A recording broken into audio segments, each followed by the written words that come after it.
In the shadow of Chicago's towering skyline, where the wind sliced through the streets like a relentless blade, Elijah Thompson clutched his threadbare coat tighter around his frail frame.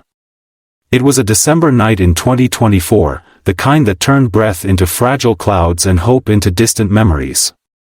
Elijah had once been a mechanic with steady hands and a family who laughed around the dinner table, but life had unraveled him thread by thread, first the factory shutdown, then the eviction, and finally the silence from his estranged daughter after years of arguments fueled by his own stubborn pride.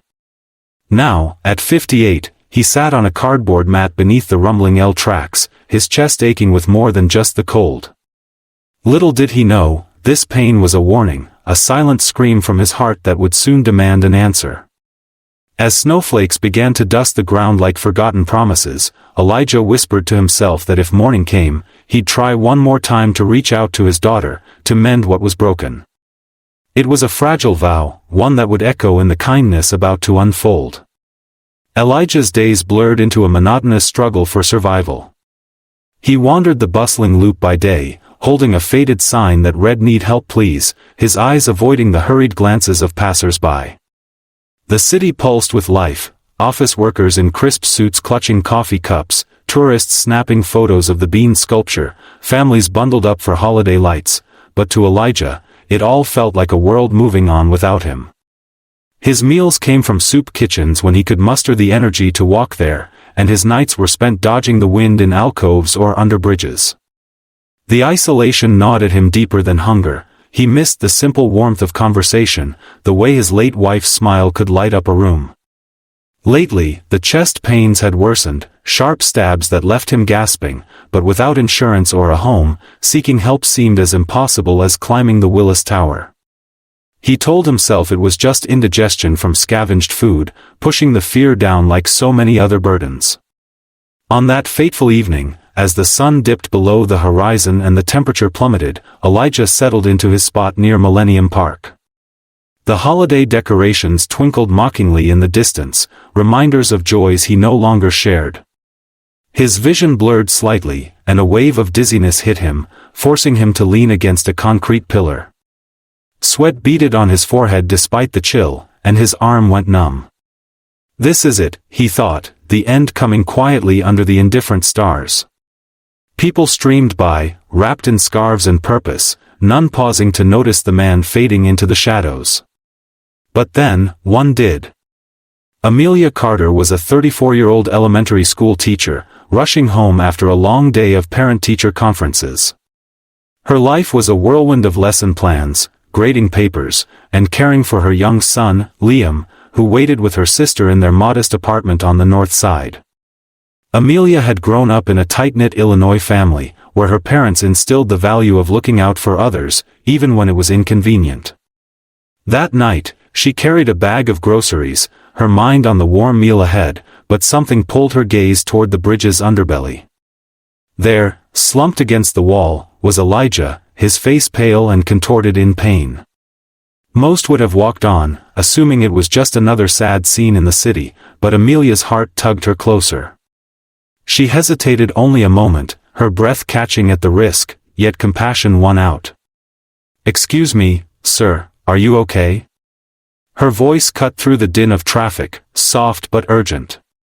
Elijah looked up, his eyes hazy, managing a weak nod at first, but the pain betrayed him with a grimace. Amelia knelt beside him, setting her bags down without a second thought. She noticed his labored breathing, the way he clutched his chest, signs she'd learned from a CPR class years ago. "This isn't right," she murmured, pulling out her phone to dial 911. As she spoke to the dispatcher, describing his symptoms, Elijah whispered through gritted teeth that he couldn't afford an ambulance, that he'd be fine. But Amelia shook her head gently. "No one should face this alone," she said, her hand resting lightly on his shoulder, a simple touch that conveyed volumes of care. The minutes stretched as they waited for help, the cold seeping into their bones. Amelia shared her scarf, wrapping it around Elijah's neck, and asked about his life to keep him alert. Haltingly, he opened up, about the job loss that spiraled into debt, the arguments with his daughter Sarah that drove her away, the loneliness that felt heavier than any winter storm. Amelia listened without judgment, her eyes welling as she shared her own story of losing her husband to cancer 2 years prior, how grief had nearly broken her until she found strength in helping her students. In that vulnerable exchange, a bond formed, too. Strangers connected by shared humanity. Elijah's pain intensified, his world narrowing to the kindness in her voice, but Amelia stayed, holding his hand, assuring him help was coming. When the paramedics arrived, sirens piercing the night, they confirmed Elijah was suffering a heart attack. They rushed him onto a stretcher, and as they loaded him into the ambulance, Amelia insisted on riding along. At the hospital, doctors stabilized him with emergency treatment, but the real battle was ahead, recovery without resources. Amelia didn't vanish after that night. She visited the next day, bringing a warm blanket and a thermos of soup. She learned Elijah had no one to call, so she took it upon herself to track down Sarah using details he'd shared. It was a delicate task, navigating old phone numbers and social media, but Amelia's persistence paid off. Sarah, living in suburban Milwaukee, answered the call with shock and tears, the years of resentment melting into regret. The emotional twist came when Sarah arrived at the hospital, her face a mix of fear and longing. Father and daughter faced each other after 5 long years, words tumbling out in apologies and forgiveness. Amelia stepped back, watching the reunion unfold like a miracle she had helped orchestrate. But kindness rippled further. Inspired by Elijah's story, Amelia rallied her school community. Teachers and parents donated clothes, funds for medical bills, and even job leads. A local mechanic shop, hearing of his skills, offered him an apprenticeship once he recovered, a chance to rebuild. Weeks turned into months, and Elijah's life transformed. He moved into a transitional housing program, his health mending under proper care. The chest pains that nearly claimed him became a reminder of second chances. He and Sarah rebuilt their relationship slowly, sharing meals and stories, the gaps filled with understanding.